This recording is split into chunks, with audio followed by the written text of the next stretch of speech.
Ya, kita masih bersama dengan Bang Pramono Anung di kediamannya di program One on One on the Spot pemirsa. Langsung saja Bang Pram, ada juga beredar pemberitaan ya Bang. Abang juga akan mempersiapkan semacam kayak tim transisi begitu. Ketika nanti Abang dilantik Februari 2025 dan tentunya akan apa istilahnya sprint gitu ya Bang. Nah ini siapa-siapa saja nih tim transisi? Ya, yang pertama sebenarnya ini timnya hanya mempersiapkan dari nanti ditetapkan oleh KPUD secara resmi. Oke.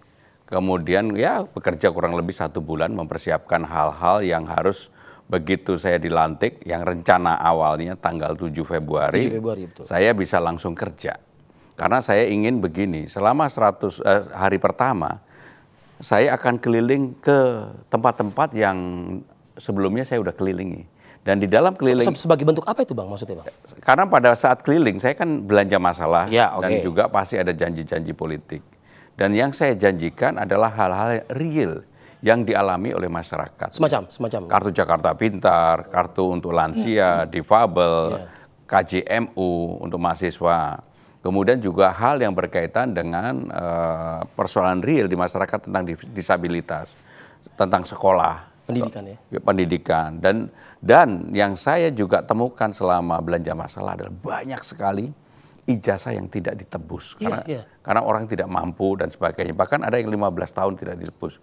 Maka yang seperti itu akan saya putihkan. 500.000 lebih ya. Maka akan saya putihkan karena orang sudah belajar setengah mati, nggak punya uang, nggak bisa menebus. Hanya karena satu itu aja ya. Akan saya ambil dan itu akan kami bagikan, gratiskan secara cuma-cuma kepada warga yang memang nggak bisa mengambil. Jadi semacam kayak untuk membuktikan kontrak, meskipun tidak ada istilah kontrak politik gitu ya Bang. Tapi saya berjanji, saya komit, saya datangi Anda lagi dan saya buktikan gitu. Termasuk di Kampung Bayam. Iya.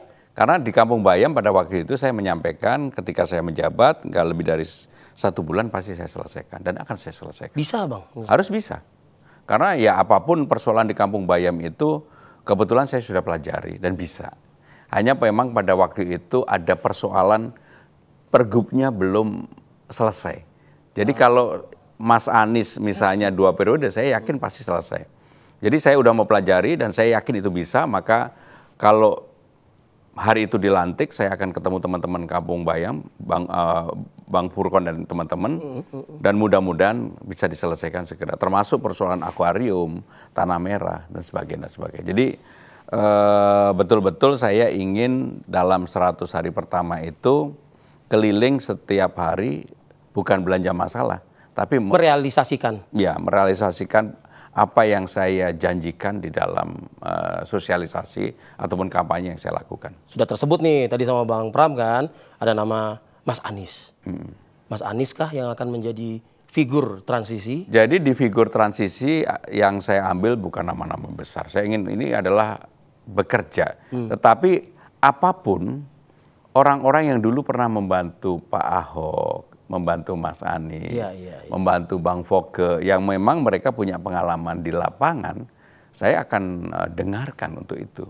Sehingga dengan demikian tim transisi ini bekerjanya hanya 1 bulan, orangnya tidak terlalu banyak, dan ini bukan TGUPP seperti seperti Mas Anies ya. Tetapi memang ini yang betul-betul bekerja mempersiapkan begitu dilantik, potret tentang pemerintahan Jakarta saya harus sudah tahu betul. Sehingga dengan demikian yang menjadi penting adalah untuk mengetahui siapa personil-personil yang ada di dalam internal birokrasi pemerintahan yang memang bisa menjadi tim untuk bekerja bersama-sama, gaya kepemimpinan, kemudian persoalan-persoalan lapangan yang segera harus diselesaikan. Apapun kan anggaran pendapat APBD-nya juga sudah diketok antara pemerintah Jakarta dengan DPRD, perlu adjustment, perbaikan dan sebagainya. Sehingga dengan demikian saya termasuk yang ingin langsung bekerja. Termasuk juga pertemuan dengan Ketua DPRD Jakarta juga. Ya, termasuk pertemuan dengan Ketua DPRD Jakarta dan nanti saya pasti door to door saya akan temui semua fraksi-fraksi yang ada. Karena bagi saya itu penting.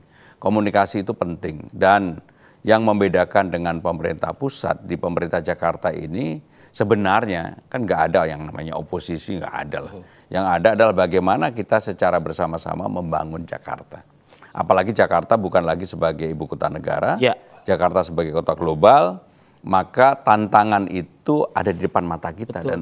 Dan pekerjaannya saya terus terang sudah memahami lah dan langsung akan kami lakukan. Oke, artinya begini, kalau kita melihat ketua DPRD kan diketahui juga berasal dari PKS, PKS juga tergabung dalam KIM juga, dan mayoritas juga di DPRD Jakarta juga KIM, bisa dikatakan seperti itu. Artinya dengan pertemuan dengan ketua DPRD kemarin sudah tercapai gitu ya Bang ya, artinya tidak akan ada lagi riak-riak nanti ketika ingin merealisasikan kebijakan Pramono Rano. Saya meyakini seluruh anggota DPRD Jakarta dan juga pemerintah Jakarta, dua-duanya pasti ingin Jakarta ini lebih baik. Sehingga dengan demikian saya tidak punya prasangka apapun. Dan saya meyakini juga mereka pasti bisa bekerja sama dengan saya. Karena selama ini saya kan secara terbuka dengan siapa aja bisa bekerja sama. Masuk-masuk aja ya Bang? Iya, dan betul-betul saya nggak ada sama sekali, termasuk kepada orang-orang yang sama sekali nggak mau mendukung saya, bahkan bicara tidak baik tentang saya nggak pernah jawab sama sekali. Dan itu memang karakter saya dari dulu. Dan secara sungguh-sungguh saya ingin mengatakan bahwa saya pasti akan mengajak semuanya bersama-sama untuk membangun Jakarta menjadi lebih baik. Tidak mudah, tadi di awal sudah disampaikan juga oleh Bang Pram, memang menyatukan apa istilahnya, Ahokers, menyatukan anak abah begitu. Nah kita mungkin lihatlah semasa kepemimpinan Mas Anies Baswedan misalnya, yang cukup banyak dapat kritikan dari partainya Bang Pramono begitu kan. Nah artinya Bang nanti di dalam merealisasikan kebijakan yang memang sudah harus sprint, Bang Pram di situ ini tidak akan ada gesekan lagi begitu ya. Karena kan bicara soal kepemimpinan Ahok, bicara soal kepemimpinan Mas Anies, yang dulu pernah ada cerita tersendiri begitu. Iya, tapi saya menganggap bahwa kita jangan terlalu terbiasa menengok kaca spion. Jadi lebih baik ke depan aja. Nabrak nanti kalau saya. Jadi kalau saya fokus ke depan aja, saya sama sekali tidak pernah melihat ke belakang dan sebagainya. Sehingga dengan demikian saya bersyukur banget, termasuk bagaimana antara Forkabi sama FBR yang begitu dari dulu mereka selalu ini. Jadi saya merasa pasti dalam waktu dekat teman-teman yang kemarin berada pada pasangan 01 atau 02, saya yakinlah pasti akan bersama-sama. Akan guyup ya. Karena kan sensitif juga kalau bicara soal misalnya Kampung Akuarium. Bicara juga soal namanya Kampung Bayam. Lalu juga kita juga sudah punya yang namanya track Formula E. Itu kan semua kan cukup banyak dapat kritikan pedas begitu ya dari. Jadi cara memandang saya melihat Jakarta dan melihat kepemimpinan seseorang yang pernah JIS juga loh Bang. Yang pernah memimpin Jakarta, saya lihat sisi baiknya. Misalnya JIS, kritikan daripada waktu yang mengkritik adalah fraksi saya. Tetapi saya akan selesaikan. Cara menyelesaikannya bagaimana? Mumpung saya nih kan begitu. Apapun JIS ini, menurut saya sebuah legacy yang ditinggalkan oleh Mas Anies. Mungkin nggak lebih dari beberapa minggu, JIS yang ininya kosong, saya akan buat misalnya secara ini gambar-gambar pemain-pemain Persija yang dulu dan Persija yang sekarang. Anjas Asmara, Iswadi Idris, Sucipto Suntoro, kebetulan kan saya hafal para legend sama yang baru, Witan, Ricky Ridho dan sebagainya. Sehingga ketika orang lewat ini kan berputar, oh ada sesuatu yang baru tentang Jakarta. Keren sih. Ini yang namanya gubernur yang baru dan wakil gubernur memang gila bola, memang saya gila bola. Sehingga dengan demikian saya akan membuat itu. Jadi hal-hal inovasi itu pasti akan kami lakukan. Termasuk beberapa bus akan kami branding olahragawan yang mempunyai kontribusi yang cukup baik bagi Jakarta. Apakah itu pemain bola, pemain basket, dan olahragawan lainnya. Sehingga dengan demikian orang punya kebanggaan terhadap dirinya ketika dia punya prestasi. Dan itulah yang membuat ada hubungan kedekatan antara pemerintah dengan masyarakatnya. Dan dengan undang-undang yang baru ini, wajah Jakarta akan menjadi Betawi. Betawi yang semakin menyala gitu ya. Menyala, karena memang undang-undangnya bunyi gitu ya. Dan selama ini satu-satunya kota besar di Indonesia yang tidak punya wajah kedaerahan adalah hanya Jakarta. Karena ibu kota negara. Dan undang-undang baru yang sekarang udah ada Betawi. Walaupun saya bukan Betawi asli, saya orang Jawa lahir besar di Kediri, tetapi saya akan mewujudkan banget wajah Betawi itu nampak banget. Seperti yang kamu tadi Arif, belum aja udah berpantun gitu. Enggak, soalnya ngikutin Bang Pram juga waktu belanja masalah kok di sini pantun, di situ pantun gitu ya kan. Bang, terima kasih Bang. Abang tadi menyebut Persija Bang. Langsung saja nih di segmen ini saya mau juga minta komitmen. Kandang Persija jadi mau ditaruh di mana Bang? Ya, kandang gini, Persija itu sebenarnya bukan dimiliki oleh Pemda. Persija itu dimiliki oleh perorangan. Betul. Kebetulan pemiliknya sahabat saya. Yang menjadi kuat adalah Jackmania. Sehingga dengan demikian Persija dan Jackmania ini harus duduk bersama-sama dengan Pemda Jakarta yang nanti saya pimpin. Saya akan menawarkan, tetapi kandangnya harus Jakarta. Namanya juga Ya, Persija. betul. Dan saya terus terang kalau Persija main di home away, Nggak di Jakarta. home-nya nggak di Jakarta itu saya sedih. Ya. Maka dengan demikian nanti home-nya akan kita buat di Jakarta. Di mana Bang? Ya kalau sekarang ini kan persoalannya DJ sewanya terlalu mahal. Ini kan kamu mau nanya ini nggak apa-apa saya jawab. Maka saya akan dudukkan bersama-sama antara pemerintah Jakarta dengan pengelola JIS, kita cari jalan keluar.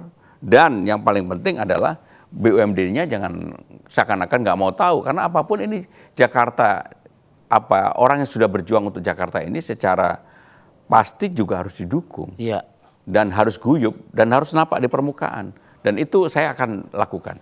Ini duduk bareng itu nggak akan sulit lah buat seorang Pramono Anung ya? Enggak. Karena Termasuk Taman Ismail Marzuki. ya. Kan sekarang dikelola oleh Jakpro. Betul. Para seniman marah-marah. Karena ya rata-rata mereka nggak mampu lah untuk nyewa tim. Saya akan dudukkan. Dan pengelolaannya harus bersama-sama. Yang namanya seniman juga harus punya ruang untuk berekspresi. Pendekatannya nggak semata-mata harus katakanlah pendekatan yang terlalu komersial. Iya. Saya membayangkan dulu, saya termasuk orang yang menonton rutin Bengkel Teater, Sujiwo Tejo, Agus Nur, Butet, dan seterusnya. Seni dan budaya suka juga ya Bang? Saya termasuk selama kampanye kemarin hampir saya nonton terus. Sehingga dengan demikian harus duduk bareng. Jangan sampai kejadian seperti Mbak Ratna Riantiarno, dulu teater koma yang begitu luar biasa, nggak bisa main di tim. Karena apa? Nggak bisa nyewa. Dan ini kan menyedihkan. Padahal itu rumahnya sendiri lah. Padahal rumahnya sendiri, dulu mereka hidupnya di situ gitu. Iya. Artinya gini, kan kalau bicara soal sekarang yang memang sudah tampak lebih baik, lebih bagus lagi, lebih maju juga, tidak lepas juga dari legacy gubernur sebelumnya juga kan gitu Bang. Nah artinya kan komunikasi juga nanti dengan gubernurnya. Khawatirnya kan nanti kan tersinggung gitu loh. Oh enggak, saya secara terbuka mengatakan bahwa apa yang baik dari Mas Anies saya lanjutkan, Pak Ahok saya lanjutkan, Bang Foke, Bang Yos. Contohnya lah, Ahok apapun yang namanya kali jodoh. Menurut saya harus diteruskan dan kita perbaiki. Dan saya tidak malu untuk memperbaiki itu dan mengatakan, ini peninggalannya Pak Ahok. Termasuk JIS, nanti kami akan buat KRL-nya nggak boleh seperti sekarang ini, hanya 30 menit sekali. Sekarang harus 3-5 menit supaya mereka lewat ke arah Priok dan sebagainya. LRT-nya sudah dibangun, mudah-mudahan segera selesai. MRT-nya juga mentok Ancol ke kiri ke Marina harus ke kanan sampai dengan Tanjung Priok karena itu akan menjadi area yang sangat padat dan itu kalau bisa dilakukan maka problem utama kejis transportasi itu terpecahkan. Terpecahkan juga. Disinggung kali jodoh juga prihatin sebetulnya ngelihat taman terbukanya, area skate-nya juga. Bahkan yang paling saya sedih itu juga. Arif, di Jakarta itu ada 2.552 taman. Yang rata-rata jam 6 sore tutup. Maka saya akan membuka taman-taman itu 24 jam yang memang bisa kita buka. Tapi nggak riskan juga Bang? Nggak apa-apa. Kita buat harus aman. Dan itu menjadi, untuk keamanan kan menjadi tanggung jawab pemerintah. Oh pasang CCTV Bang ya? Pasang CCTV, lampunya dinyalakan. Sesuai janji itu. Dan itu saya yakin akan menjadi tempat baru. Orang untuk berekspresi, orang untuk bertemu dan menjadi hal yang sangat positif bagi warga. Ada ekonomi baru yang bergeliat di malam hari. Betul. Jadi jangan dipatok jam 6 selesai. Gitu ya. Padahal ada cuan di situ tuh. Oke deh. Bang Pram kita lanjut. Kami akan jeda dulu sejenak pemirsa. Tetaplah bersama kami di One on One on the Spot. Kami akan kembali sesaat lagi.